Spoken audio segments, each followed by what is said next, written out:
Good morning students. आज अपन मारवाड़ के इतिहास में पढ़ने जा रहे हैं राव मालदेव को। इससे पहले की जो क्लासें हुई है उनको आप एक बार देख लेना ताकि आपकी हिस्ट्री का जो टॉपिक अपन ने कंप्लीट करवाए अच्छे से रिवाइज हो जाए। अब अपन चलते हैं मालदेव पर। मालदेव का शासनकाल जो है 1531 से 1562 माना जाता है। शासनकाल के बारे में वैसे प्रश्न पूछा नहीं जाता है आमतौर पर, लेकिन फिर भी आपको पता होना चाहिए कि 1531 से 1562 इनका शासनकाल है। इनके पिताजी का नाम था राव गंगा। राव गंगा इनके पिताजी का नाम था और इनकी माता का नाम था पद्मा कुमारी। जो पद्मा कुमारी यानी कि इनकी माता जी जो थी वो जगमाल देवड़ा की पुत्री थी। और जगमाल देवड़ा कहाँ के शासक थे? सिरोही के शासक थे। यानी कि इनका ननिहाल कहाँ पर था? सिरोही के अंदर था राव मालदेव का। पिताजी राव गंगा, माता का नाम पद्मा कुमारी, जो कहाँ की रहने वाली थी? जगमाल देवड़ा की पुत्री, सिरोही की रहने वाली थी। और वहाँ से इनकी शादी जो है राव गंगा के साथ हुई थी। अब ये मालदेव क्या थे? इन्होंने अपने पिताजी को मारा था, इसलिए इनको पितृहंता भी कहा जाता है। मारा कैसा था कि अफीम खाने का शौकीन था राव गंगा। तो एक दिन अपने झरोके पर बैठा हुआ था, अफीम की पिनक में बैठा हुआ था, नशे में था। तो राव मालदेव ने इनको धक्का दे करके नीचे गिरा दिया और ये राव गंगा मर गए थे। इसलिए इनको पितृहंता शासक भी कहा जाता है। इनके पिताजी की हत्या करने वाला हत्यारा शासक भी इनको माना जाता है। अब राज तिलक जब इनका हुआ, पिताजी मरने के बाद में राज तिलक होना ही था, तो राज तिलक जब इस समय इनका हुआ तो मालदेव के पास केवल 2 परगने थे, क्योंकि उससे पहले पिताजी के पास राज था। तो वहां तक जब पिताजी के पास राज था उस समय इनके पास सिर्फ 2 परगने थे जिन पर ये शासन करते थे, जिनको ये संभालते थे। वो परगने कौन कौन से थे? एक तो जोधपुर और दूसरा सोजत पाली। एक तो जोधपुर था और दूसरा सोजत पाली के अंदर था। और इस सोजत पाली वाले परगने में ही इनका राज तिलक हुआ था। आपसे पूछा जा सकता है कि मालदेव का राज तिलक कहाँ पर हुआ था? तो सोजत पाली में हुआ था। पिताजी का नाम राव गंगा, माता का नाम पद्मा कुमारी। और पद्मा कुमारी किनकी बहन थी? पुत्री थी, जगमाल देवड़ा की पुत्री थी। और ये पितृहंता शासक थे। अब मालदेव ने 52 युद्ध किए और इन टोटल 52 युद्धों में 58 परगने जीते थे। मालदेव ने अपने पूरे राजकाल में 1531 से 62 के बीच में टोटल 52 बार युद्ध किए थे। और उन 52 युद्धों में मिलाकर के इसने कितने परगने जीते? 58 परगने जीते थे।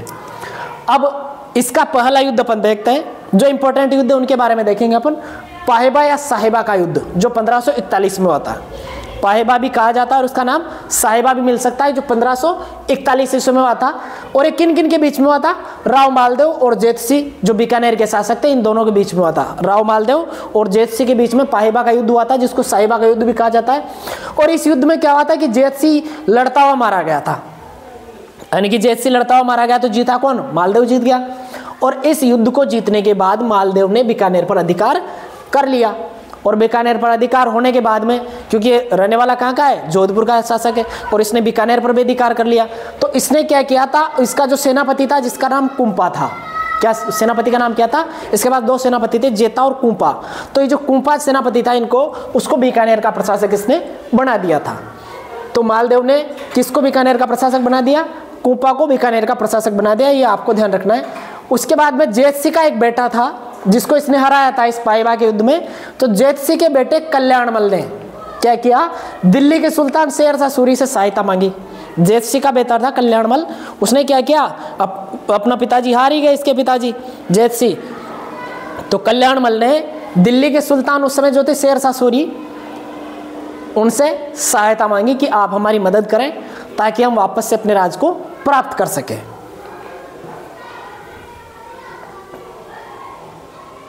अब आगे देखते हैं अपन मालदेव और वीरमदेव मेड़ता।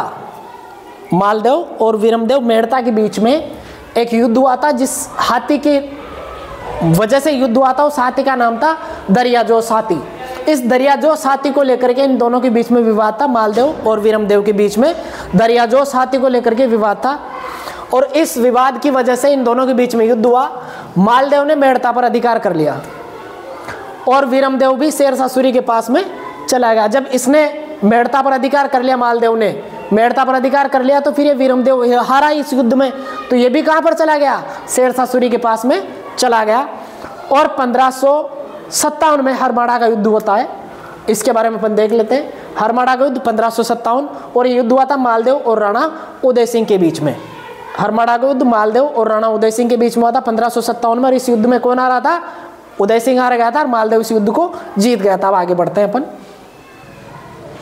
अंतिम जो इंपॉर्टेंट युद्ध है वो है जैतारण या गिरी सुमेल का युद्ध, और ये हुआ था 5 जनवरी 1544 को। जैतारण जो पाली के अंदर है, तो इसको गिरी सुमेल युद्ध भी कहा जाता है, ये ध्यान रखना है। मालदेव और शेरशाह सूरी के बीच में हुआ, क्योंकि इससे पहले के जो 2 व्यक्ति थे वो दोनों किसके पास चले गए? शेरशाह सूरी के पास चले गए। तो शेरशाह सूरी ने सोचा कि यार ये ताकतवर आदमी है, तो उससे युद्ध करने के लिए पहुंच गए। तो इसमें मालदेव की तरफ से लड़ रहे थे जेता और कुंपा, और शेरशाह सूरी की तरफ से लड़ रहा था कल्याणमल जो बीकानेर का था, और वीरमदेव जो मेड़ता का था। दोनों उसके पास चले गए थे, शेरशाह सूरी के पास। तो ये दोनों इसके पक्ष में लड़ रहे थे। अब शेरशाह ने क्या किया? इस युद्ध में चालाकी कर दी, और इस चालाकी के कारण मालदेव जो थे वो युद्ध को छोड़ करके जोधपुर चला गया।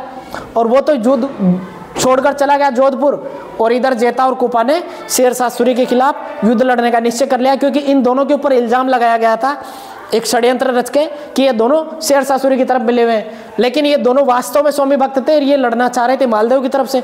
तो इस युद्ध में मालदेव जब जोधपुर चला गया युद्ध भूमि को छोड़ करके, तो इन दोनों ने निश्चय किया कि अपने ऊपर जो इल्जाम लग रहा है इसको कैसे मिटाया जाए। तो इन्होंने युद्ध लड़ने का निश्चय कर लिया। तो इन्होंने युद्ध लड़ा शेरशाह सूरी के खिलाफ। जलाल खां जलवानी की सहायता से शेरशाह सूरी इस युद्ध को जीत गया। जलाल खां जलवानी ने शेरशाह सूरी की सहायता करी और शेरशाह सूरी इस युद्ध को जीत गए थे। अब इस युद्ध को जीतने के बाद में शेरशाह सूरी ने कहा था कि मैं मुट्ठी भर बाजरे की खातिर हिंदुस्तान की बादशाहत खो देता, यानी कि उस समय दिल्ली का बादशाह शेरशाह सूरी था। अगर इस युद्ध में मालवा जो मालदेव था वो भी जेता कुंपा के साथ लड़ता, और ये वीरमदेव और कल्याणमल ये दोनों भी इसके पक्ष में होते, तो निश्चित रूप से शेरशाह सूरी को इस युद्ध में हारना पड़ता। वैसे भी वो हारता ही इस युद्ध को जीता था। अगर जलाल खां जलवानी वहां पर नहीं आता और उसकी मदद नहीं करता तो वो किसी भी कंडीशन में नहीं जीत सकता था।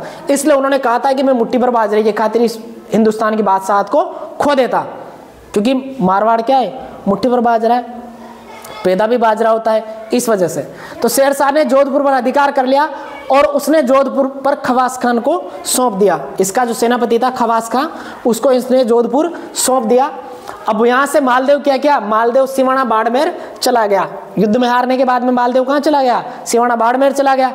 और इस सिवाना बाड़मेर को मारवाड़ के राठौड़ों की शरण स्थली भी कहा जाता है, क्योंकि मारवाड़ के ऊपर जब भी संकट आता है तो यहाँ के शासक कहाँ पहुंच जाते हैं? सिवाना बाड़मेर में पहुंच जाते हैं। इसलिए इसको मारवाड़ के राठौड़ों की शरण स्थली कहा जाता है।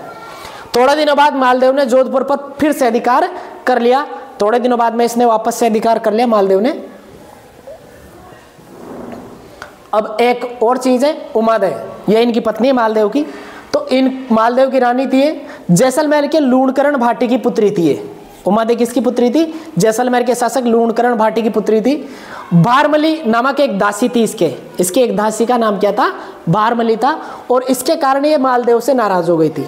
हुआ ये था कि शादी करके लेकर आया और सुहागरात से के दिन ये नशे में धुत था और उसने छेड़छाड़ कर दी दासी के साथ, भारमली के साथ। और एक ऐसी अवस्था में भारमली के साथ इसको देख लिया उमादय ने, जो नहीं होना चाहिए था सुहागरात के दिन। तो ये नाराज हो गई। होना भी स्वाभाविक है, अगर पत्नी पति को किसी अन्य महिला के साथ एक ऐसी अवस्था में देख ले जो नहीं देखने लायक हो, तो फिर नाराजगी जायज है। तो ये इसकी वजह से इनको इतिहास में रूठी रानी के नाम से जाना जाता है, क्योंकि सुहागरात के दिन ही रूठ गई है, तो रूठी रानी के नाम से इनको जाना जाता है। फिर इसने क्या किया? इसने अपना कुछ समय आमेर के तारागढ़ किले में बिताया था। उमादय ने अपना कुछ समय कहाँ पर बिताया था? तारागढ़ किले में, जो अजमेर के अंदर स्थित है, वहाँ पर इसने बिताया था। बाद में ये केलवा राजसमंद चली गई थी। रूठी रानी बाद में केलवा जो राजसमंद में स्थित है वहाँ पर ये चली गई थी। अब इसके दरबारी विद्वान देखते हैं। मालदेव के दरबारी विद्वान कौन कौन से थे? पहला है ईश्वरदास जी। ईश्वरदास जी ये पश्चिमी राजस्थान के लोक देवता भी माने जाते हैं। ईश्वरदास को पश्चिमी राजस्थान का लोक देवता भी माना जाता है। और ईश्वरदास जी ने कुछ किताबें लिखी थी, उनका नाम है हाला झालारी कुंडलियां, जिसको सूर सतसई भी कहा जाता है। दूसरी किताब देवयान और तीसरी हरिरस। तो इसने 3 किताबें लिखी थी ईश्वरदास ने, हाला झालारी कुंडलियां, देवयान और हरिरस। तो इनके नाम ध्यान रखने। उसके बाद में आसानंद जी। आसानंद जी इन्होंने पाइबा के युद्ध में भाग लिया था। पाइबा के युद्ध में इन्होंने भाग लिया था और इन्होंने भी 3 किताबें लिखी थी। उमादे भटियाणी रा कवित, बागा भारमली रा दुआ और गोगाजीरी पेड़ी। तो इनकी तीनों किताबों के नाम ध्यान रखना है। आसानंद जी की किताबें उमादे भटियाणी रा कवित, बागा भार मलिरा दुआ और गोगाजिरी पेड़ी, ये तीनों ध्यान रखना है। अब स्थापत्य कला में मालदेव के बारे में देख लेते हैं अपन। मालदेव ने जोधपुर का परकोटा बनवाया था। जोधपुर दुर्ग का जो परकोटा है वो मालदेव ने बनवाया था। दूसरा सोजत पाली, पोखरण जैसलमेर, रिया नागौर और मेड़ता नागौर, यहाँ के किलों का निर्माण भी इसने करवाया था। मालदेव ने 4 किलों का निर्माण करवाया। एक तरीके से देखा जाए तो सोजत पाली, पोखरण जैसलमेर, रिया नागौर और मेड़ता नागौर। रानी स्वरूप दे ने स्वरूप सागर तालाब का निर्माण करवाया था। इनकी रानी जो थी स्वरूप दे, उसने स्वरूप सागर तालाब का निर्माण करवाया था, जिसको बहूजी का तालाब भी कहा जाता है। स्वरूप सागर तालाब का दूसरा नाम क्या मिलता है? बहूजी का तालाब भी मिलता है। अब इनकी उपाधियां देखते हैं। मालदेव की उपाधि थी हिंदू बादशाह और हसमत वाला राजा। हिंदू बादशाह और हसमत वाला राजा, और हसमत वाला राजा उपाधि इनको किसने दी थी? अबुल फजल और निजामुद्दीन के द्वारा ये हसमत वाला राजा इनको कहा गया था। मालदेव ने अपने बड़े बेटे, इसके 2 बेटे थे, राम और उदय सिंह, इन दोनों को राजा नहीं बनाया था, बल्कि अपने छोटे बेटे चंद्रसेन को इसने राजा बनाया था। इसने अपने दोनों बड़े बेटों को जो है दरकिनार करते हुए तीसरे बेटे को चंद्रसेन को राजा बनाया था। तो इस तरीके से अपन ने मालदेव जो है उसको काफ़ी विस्तार में पढ़ा। अब इससे आगे के जो शासक है चंद्रसेन, उनके बारे में अपन अगली क्लास में देखेंगे। आज के लिए बस इतना ही। जय हिंद, धन्यवाद।